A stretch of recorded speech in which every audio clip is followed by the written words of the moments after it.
Chapter 17. Balance. Cal's point of view. "We're almost to the Mantis. Just hang in there," said Annika. "Thanks for the help back there. You saved my life." "You saved mine. More than once. It was the least I could do," she replied. "Thanks. I'm sorry, by the way, about Varlo. I mean, Zorix. I know that wasn't easy for you," I replied. "Don't be. I wasn't really happy with him anyway. Guess my instincts were right, because he turned out to be a psychopath." Once we made it back to the Mantis, Grease and Marin were shocked to see me. "Cal, you're okay," Grease exclaimed. "Where's Varlo?" said Marin. "Dead. Long story, and we'll explain everything, but we need to get Cal fixed up," said Annika. Time skip. I tried my hardest not to flinch as Annika cleaned up my wounds, but it still stung like crazy, even though she was being gentle. "Sorry, I'm almost done." "It's okay. I've been through worse," I replied. As she finished wrapping on my arm, she began to clean up the wound on my chest. "I'm sorry, Cal." "It's okay, Annika. It's not your fault," I reassured. "I know, but you were put into so much danger because of me." "Well, it was worth it." Annika looked up at me, smiling a bit. I felt myself blush a bit from embarrassment after I said that. When she finished wrapping up my last wound, she sat down next to me on the bed.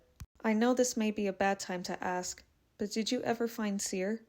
"Yeah, I did. But she wasn't the same. All this time, Zorix was torturing her, and he managed to break her. She turned to the dark side, but she was fighting it, even as she began to attack me. I tried blocking her strikes, but I accidentally struck her instead. I looked down and felt tears forming, but I fought them back. She wouldn't want you to beat yourself up over this, Cal. You did the best you could." "I know. It's just hard," I replied, getting back up. I grabbed my shirt and put it back on. I felt Annika's hand on my shoulder, gently turning me around to face her. "I'll explain what happened to her to the others, if that'll help at least, since it's still hard for you to talk about." "Thanks. I appreciate that. Also, if you don't mind me asking, did you truly have feelings for Zorix?" Annika stayed quiet for a moment, which spiked up my nerves even more. "No, I didn't. I was going to explain to him at some point that I didn't want to be in a relationship. Why do you ask?" "No reason," I lied. "Cal Kestis, were you jealous?" "No, why would I be?" I replied rather nervously. "You're a terrible liar, you know that? And you're terrible with a lightsaber," I teased back. Her jaw dropped after I said that, which caused me to chuckle. "Oh, you take that back. Who saved your life again?" "BD1, I replied. "Maybe next time I'll let him do all the hard work." She got ready to walk out, but I blocked the doorway. "Are you gonna move?" "After you wipe that grin off your face, sassy pants," I replied. "I'm not grinning." "Maybe, but you're blushing," I teased again. "Am not," she argued. "Yeah, you are." Before she could argue back, I leaned in slowly, placing my lips against hers. When we pulled away, we both laid our heads against each other. "My heart was always with you, Cal." "As was mine with yours, Annika." "What about your Jedi stuff?" she began. "I found a way to balance both. I want to rebuild a new order where both the light and dark is in place. One doesn't have to triumph more than the other. As long as there is balance, there is peace." "So, you'll still be a Jedi?" "A gray Jedi, actually," I implied. "That way, I can still build a new order where we don't have to fight our emotions. I want the next generation to rebuild from our mistakes and begin anew." "Sounds like a smart plan. I'm with you every step of the way." I smiled and gave her a quick peck before pulling away. Now I'm ready to tell Grease and Marin everything. I reached for Annika's hand and gently felt our fingers intertwine. Time skip. Annika's point of view. Even though it was a lot to take in with the storytelling, Grease and Marin were relieved that Cal was not only safe, but finally happy. Although their friend Cere is gone, they'll honor her memory from what she taught and left behind. "So what's next?" Grease began. "We search for this Skywalker person, no?" Marin replied. "The only question is, where do we begin? The Empire may still be on the lookout for us," I replied. "They will. but someone out there has to know about the name, Cal replied. Well, in the meantime, does anyone want to make a pit stop anywhere that won't get us into more danger? Said Grease.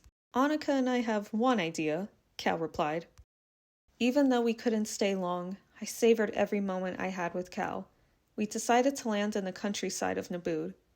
One day, I want to live here, I began.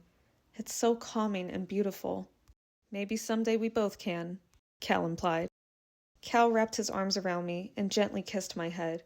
We listened to the sounds of nature and was put into a trance with the waterfalls flowing in the background. I wanted nothing more but this moment to freeze in time. Cal's point of view. Before we go, do you mind if I do one more thing? I began. Annika pulled away for a moment as I carefully took out a necklace from my pocket. It was Seer's. I thought if I bury it here, she would feel more at peace. I'm sure she'd like that. Come on, I know the perfect spot, Annika replied, taking my hand. We walked over to a stream next to a field of flowers. Annika helped me wrap the necklace up and bury it next to the flowers. Ready to be reunited? Annika began. I handed Annika my lightsaber, now bending down on one knee. I kept my head down as she ignited my lightsaber. By the power and will of the Force, a new era of Jedi begins. Rise, Cal Kestis. She backed up after handing me my lightsaber, allowing me to stand up.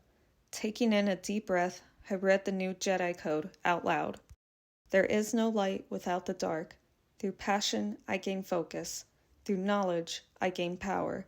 Through serenity, I gain strength. Through victory, I gain harmony.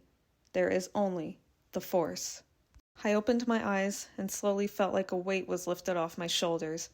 As I turned off my saber, putting it away, I looked at Seer's grave one last time and bowed down in respect. Now taking Annika's hand, we walked back over to the Mantis. End of Cal's point of view. Time skip. Back on Moraband, someone approached the Sith temple. As the ship came to a descent, he walked off and examined the area. There was no trace to what he was looking for, but he knew something was within the temple. As he approached the entrance slowly, he felt that a dark presence had fallen. Looking down, he saw the dead body of another Sith. But how was this possible? He examined the body and noticed a lightsaber mark through his chest. He clenched his fists in anger as he stormed out of the temple. He stopped momentarily in his tracks once he noticed something shining on the ground. He bent down and picked up the object. A pin. He wiped the dust off and instantly recognized the symbol. Jedi. The sound of his breathing echoed eerily. The sound of a mechanical hiss.